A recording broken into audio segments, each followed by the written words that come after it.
مطلب یہ ہے کہ اگر ہمارے پاس کوئی چیز آتی ہے، اور پہلی بات تو یہ ہے کہ ہمارے اندر یہ جذبہ ہونا چاہیے کہ ہمیں ضرورت ہے تب بھی ہم کسی کو دے دیں، لیکن اگر ہمارے پاس وافر ہے تو پھر تو اور زیادہ ذمہ داری بن جاتی ہے کہ ہم دوسروں کو دیں.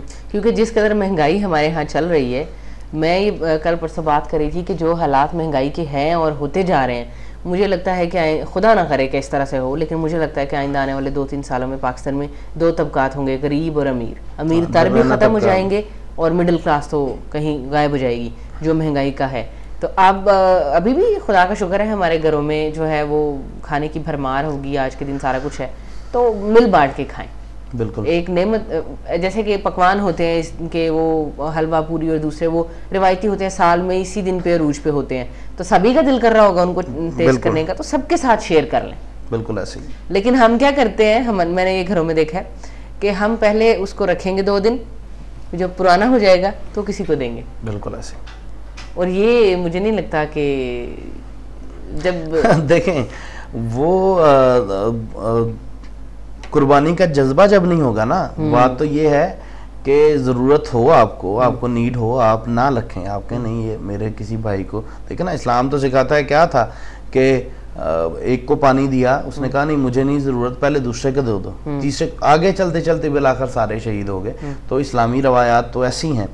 تو چونکہ اسلام ہم پیچھے کر دیتے ہیں اور اپنی ذاتی روایات کو آگے کر لیتے ہیں تو پھر ہمارے لیے مسائل ہوتے ہیں. تو اسلام چونکہ فطرت کے مطابق ہے، تو فطرت کے مطابق جس چیز کے ساتھ چلا جائے اس میں خرابیاں نہیں ہوتی، اس میں خیر و برکت ہی ہوتی. ہاں بالکل. یہ آج کل جتنی ساری ایمنسٹی انٹرنیشنل سے لے کے انسانی حقوقی تنظیمیں بنی ہیں، انہوں نے حقوق کہاں سے لیے ہیں؟ بالکل ایسے ہی. اسلام سے لیے ہیں. 1400 سال پہلے اس سے پیچھے تو کوئی حقوق نہیں ہوا کرتے تھے. بالکل ایسے ہی تھے تو بہرحال، لیکن ڈیفائن نہیں تھے نا.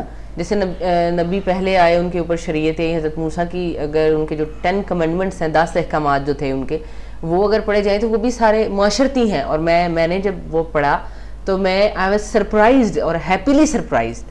اور میں نے کہا کہ ہم لوگوں کے اوپر پوری دنیا میں جو ہے وہ شدت پسند ہونے کا، تنگ ذہن ہونے کا اور جو ہے وہ الزام لگایا جاتا ہے، اور ہم نبیوں کے ماننے والے، تو وہ 10 کے 10 احکامات سارے کے سارے معاشرتی ہیں کہ ہمسایوں کا خیال رکھو، چوری نہ کرو، اس طرح سے کرو. تو سارے حقوق جو ہیں وہ اسلام میں سے لیے اور بڑی بڑی تنظیمیں بنی، اور آج وہی ہمیں جو ہے وہ کہتے ہیں کہ یہ اس کی خلاف ورزی کرتے ہیں. اصل میں اسلام تو اس چیز کی ہمیں ضرورت نہیں ہے کہ ہمیں وہ کہیں کہ آپ بڑے اچھے ہیں، ہمیں اس بات کی ضرورت نہیں ہے.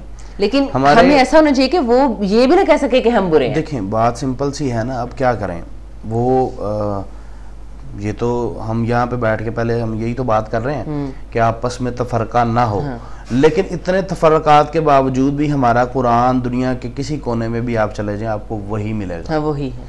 لیکن ہم کسی کے مذہب کو تنقید نہیں کرتے. ہم تو حضرت عیسیٰ علیہ السلام کے بھی ماننے والے ہیں، ہم حضرت موسیٰ علیہ السلام کے بھی ماننے والے ہیں. ہمارے تو یہ بزرگ ہیں، اگر ہم ان کو انبیاء نہیں تسلیم کرتے تو ہمارا ایمان نہیں ہوتا.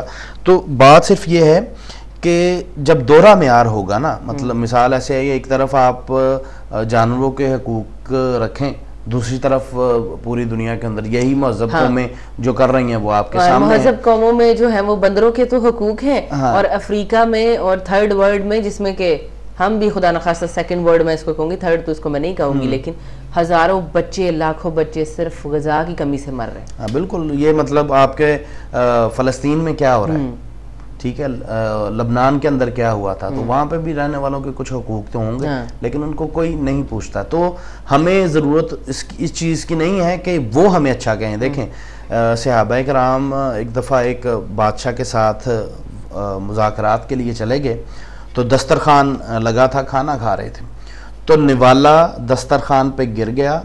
صحابی نے اٹھا کے کھانے لگا، تو ساتھ بیٹھے صحابی نے کہا رضی اللہ تعالیٰ عنہ، انہوں نے کہا کہ آپ کیا کر رہے ہیں، سامنے بادشاہ بیٹھا ہے اور آپ نوالا دسترخوان پہ گرا ہوا اٹھا کے کھا رہے ہیں.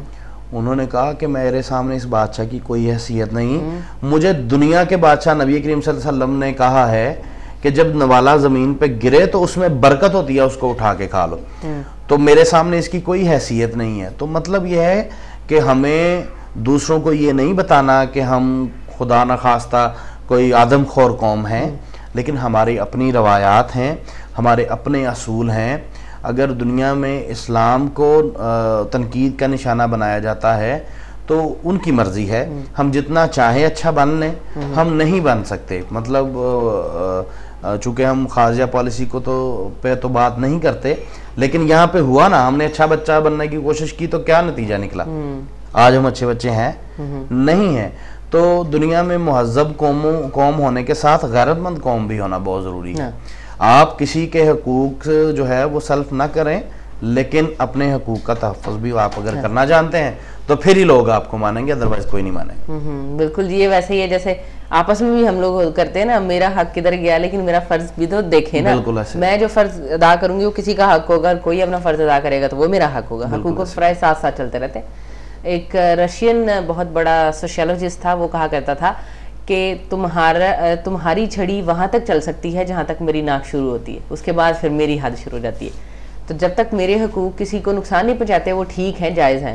اب میرے حقوق میں کہتی ہوں کہ مجھے جو ہے منتھلی اتنی انکم چاہیے تو میں اگلے کا سلب کر لوں، تو اس روش پہ نہ چلا کریں. آج جو ہے وہ خدا سے ہم سب لوگوں کو بڑا رحم اور ذریعہ دیکھیں نا، وہ مانگنا چاہیے. جو آئل ہے وہ مسلمانوں کا ہے، اس کے اوپر سارے آ کے بیٹھے ہوئے ہیں. اس میں ہماری اپنی کمزوریاں تو پہلے ہیں، اپنی کمزوریاں تو پہلے ہیں، لیکن کوئی ان کو بھی تو پوچھے. مطلب عراق کے اوپر چڑھائی کر دی تو کسی نے ان کو پوچھا. تو مطلب یہ ہے کہ ہمیں اپنا آپ ٹھیک رکھنا ہے، ہمیں اپنا آپ ٹھیک رکھنا ہے اپنے لیے، اپنے اللہ کے لیے، اللہ کے نبی صلی اللہ علیہ وسلم کے احکامات کے مطابق چلنا ہے، نہ کہ ہمیں ان کو خوش کرنے کے لیے. وہ خوش نہیں ہوں گے، قرآن کہتا ہے یہ اب کبھی آپ سے خوش نہیں ہو سکتے. پچھلے دنوں میں نے ایک دنیا کا بہت بڑا ڈاکومنٹری چینل ہے، وہاں میں نے ایک بڑی چیز دیکھی اور مجھے خوشی ہوئی دیکھ کے. اس میں ایک آدمی ہے، وہ سارا ہمارے ملک میں آیا ہے اور صوفیہ کے جو مزارات ہیں ان پہ جاتا ہے، اور اس نے وہاں سے فوٹوز لیے اور سارا کیے. اور وہ یہ کہتا ہے کہ ہم جو ہیں وہ یہاں کے بارے میں جو جنریٹ کر کے باہر بھیج رہے ہیں نا کہ شدید کٹر جذبہ، ہم یہ نہیں دیکھ رہے کہ یہ وہ لوگ ہیں جن کی سرزمین پہ صوفیہ ہیں، اور صوفیہ کا جو جذبہ ہے اور ان کا جو فلسفہ ہے وہ بہت ہمبل ہے، انکساری والا ہے، اس میں بہت لچک ہے. بالکل ایسا ہی. تو ہمیں بھی وہ ہم سے خوش نہیں ہوں گے، بالکل صحیح بات ہے، لیکن ہمیں بھی ان کو آئیڈیلائز کرنے کی بجائے اپنے لوگوں کو آئیڈیلائز. بالکل وہی نا. جب اب اپنے دیکھیں جس مذہب کو، جس عالمگیر مذہب کو ہم لے کے چل رہے ہیں، اگر ہم اس کے اوپر صحیح معنوں میں عمل کریں گے تو دیکھیں جب ہم اسلام پہ صحیح چلیں گے نا تو ہم کسی کی ناجائز جان نہیں لے سکتے. بالکل. جب اسلام پہ ہم صحیح چلیں گے، دیکھیں اسلام سکھاتا ہے کہ آپ علاقے فتح کرو تو درخت نہ کاٹو، آپ کسی کو فصلوں کو نقصان نہ پہنچاؤ. اسلام بڑا وسیع ہے، لیکن مسئلہ یہ ہے کہ یہاں پہ بعض اوقات، بلکہ ابھی ہم دیکھ رہے ہیں کہ بدلہ پچھلے دنوں چند دن پہلے میں جنرل حمید گل صاحب کا میں انٹرویو کر کے آؤں تو میں ان سے بات کر رہا تھا، تو میں نے یہ کہا کہ مطلب آپ بڑے سپورٹر رہے ہیں ان لوگوں کا، تو یہ دیکھیں کیا ملک کی کیا حالت کر رہے ہیں. تو انہوں نے بڑی خوبصورت بات کی، انہوں نے کہا جب تک ہم اسلام پہ رہیں گے ہم ٹھیک رہیں گے، جب اسلام کے اوپر ہماری ذاتی بدلہ حاوی ہو جائے گا، ذاتی خواہشات اس پہ مسلط ہو جائیں گی، تو پھر یہی ہوگا جو کچھ ہو رہا ہے. تو مطلب یہ ہے کہ یہ صرف ایک ٹاپک پہ نہیں، انسان کی ساری زندگی کے اوپر، انسان کے ہر پہلو کے اوپر، معاشرے کے ہر جو ہے نقطے کے اوپر رہنمائی ہے کہ مطلب یہ ہے کہ آپ اسلام کو لے کے چلیں، آپ کامیاب رہیں گے. بالکل جناب، thank you so much. Programme کا ٹائم اب ختم ہو رہا ہے، تو پھر انشاءاللہ دوبارہ کبھی آپ کو مدعو کریں گے.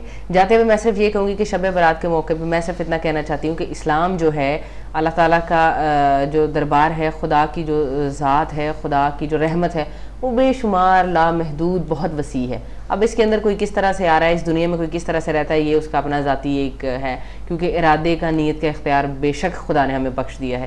ہوگا وہی بے شک جو اس کی چاہت ہے، لیکن وہ سب سے اچھا بندہ ہے جو اپنی چاہت اس کے سپرد کر دے، تو پھر وہ ہو سکتا ہے، بلکہ ہو کہہ سکتا ہے وہ ذات پھر ہمیں ہماری چاہتیں لوٹا دے گی. اپنا خیال رکھیے گا اور دعاؤں میں ہمیں بھی یاد رکھیے گا. اللہ حافظ.